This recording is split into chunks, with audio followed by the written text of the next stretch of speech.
The year 1969. The first man has just made his first steps on the moon. Do you know that he was a psychopath? As you see, not all of them must be bad. Let's move to the year 2022. An evil psychopath from Kremlin started the worst conflict in Europe since the Second World War, without considering all the lost lives and damages to the economy of his own country and the whole world. So, who exactly are psychopaths and how can they influence our lives? This word is currently used for a specific group of people that have the following characteristics. They have no fear.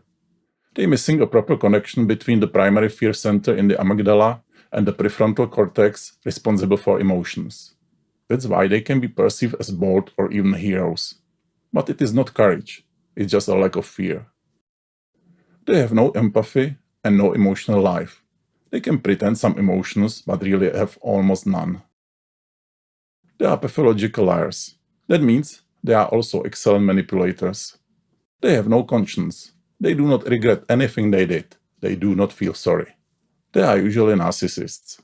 And they have charisma, so they easily mislead other people. Патек Филипп, Пашаров Константин, Эге, Хубло.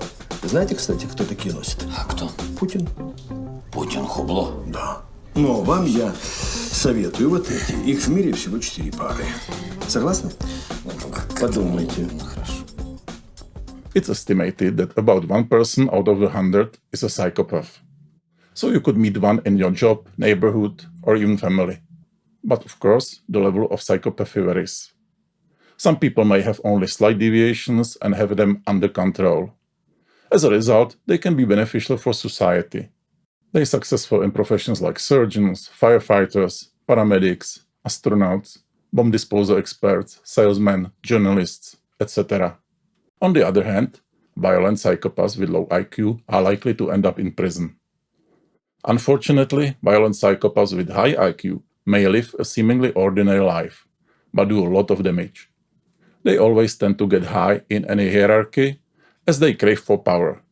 They also have no limits and stick at nothing to move up, as they have no conscience.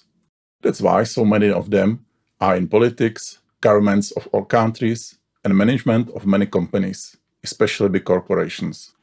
Sadly, due to their charisma and because crowds prefer to be led by authorities, about 2/3 of people blindly follow them. Numerous people admire them as they seem bold, progressive, and confident. But when such a person boldly and confidently bankrupts your company or drags your country into war, it's too late to subject them to scrutiny. What can we do about it?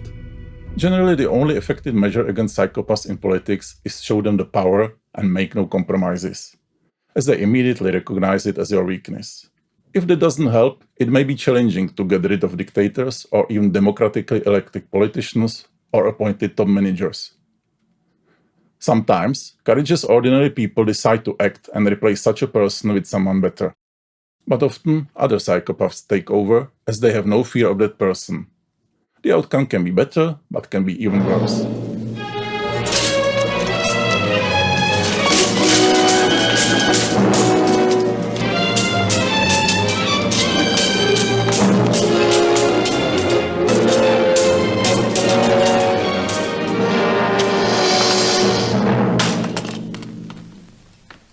And what about psychopaths in your private life?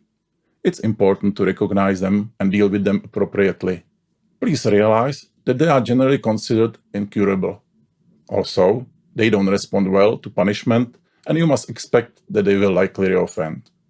So, if it's someone close to you, there are 2 major possibilities. First, run as fast as you can. Break any such relations, don't meet with them or talk to them. Otherwise, they will manipulate you again and again. If you cannot run away, for example, such a person is your boss and you cannot quickly change your job, try the second method. Manifest your self-confidence and show them that you know what kind of person they are, and that you will not allow them to ruin your life.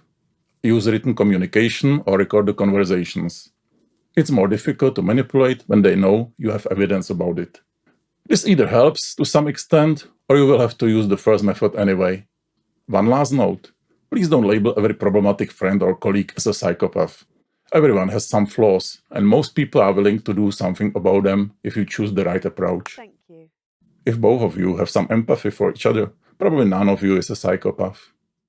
So what's your personal experience with psychopaths? Please let me know in the comments, and please like the video if you want to support this channel. Thanks.